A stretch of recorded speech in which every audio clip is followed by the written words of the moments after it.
সকাল সকাল বেরিয়ে পড়লাম বর্গিডাঙ্গার উদ্দেশ্যে। বর্গিডাঙ্গা কোথায়? তোমাদের সবার চেনা ইটাচোনা হাওড়া বর্ধমান লাইনে ট্রেনে উঠে খুলনা স্টেশনে নামে সেখান থেকে মাত্র 10 মিনিটে টোটো বা অটোতে এই বিশাল রাজবাড়ি। ঢোকার সঙ্গে সঙ্গে মাটির পাত্রে শরবত পেয়ে গেলাম, আর তারপরেই আমরা ঘুরে দেখে নিলাম বিশাল রাজবাড়িকে। বাড়ি অনলাইনের মাধ্যমে এখানে বিভিন্ন রকম ঘর পাওয়া যায়, যে ঘরগুলোর নাম হয় এই জমিদার বাড়িরই বিভিন্ন সদস্যদের নাম অনুযায়ী।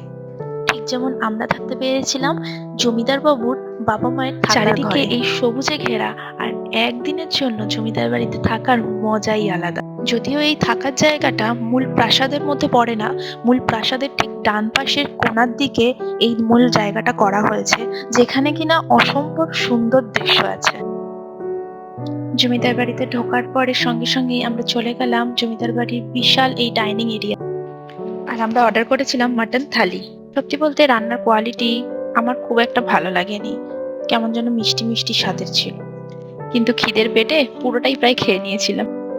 খাওয়া দাওয়া করেই আমরা চলে গেছিলাম এই মন্দির প্রাঙ্গণে। এখানে অনেক কটি ভাগ আছে। প্রথমে শুরুতে এই কাছারি ভবন, তারপরে এই মন্দির প্রাঙ্গণ, তারপরে বাড়ির মহিলাদের জন্য ছিল অন্দরমহল, তারপরে আছে একটি পুকুর ঘাট, যেখানটায় আগে স্নানাঘর হিসাবে ব্যবহার করা হতো। একটু অপেক্ষা করার পর আমাদের এই গাইড দাদা হিরণময় ভট্টাচার্য বাবুর কাছ থেকে আমরা জানতে পারলাম এই বর্গি বাড়ির বিশাল জানতে পারলাম কিভাবে বর্গিরা বাংলায় ঢুকে চুন ব্যবসার মাধ্যমে তাদের এই বিশাল বসত বাড়িটি বিস্তার করে। শহরের কোলাহল থেকে বেরিয়ে একদিনের জন্য এই গ্রাম্য পরিবেশ এক দারুণ আমেজ তৈরি করেছে।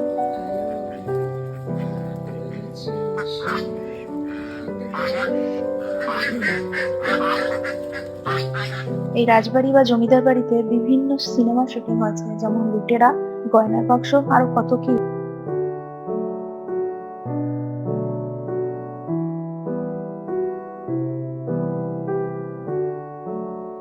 বলা হয় এনারা ছিলেন শিবের ভক্ত, কিন্তু নিজেদেরকে বাঙালি প্রমাণ করার জন্য এরা বৈষ্ণব ধর্ম নেয় এবং নিজেদের বাড়িতেই নারায়ণ মন্দির স্থাপন করেন। সবশেষে আমরা এসে বসলাম এই বিশাল নাচমহলে, আর এখানে শেষটা মিস করবেন না কিন্তু।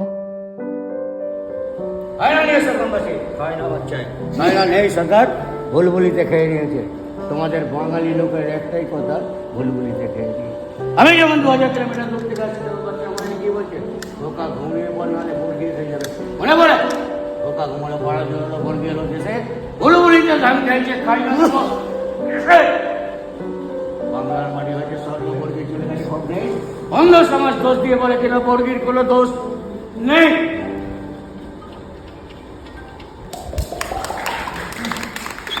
সকালে উঠে আমরা রওনা দিলাম বাড়ির পথে। সো এখনকার মতন টাটা, দেখা হচ্ছে নেক্সট ব্লগে।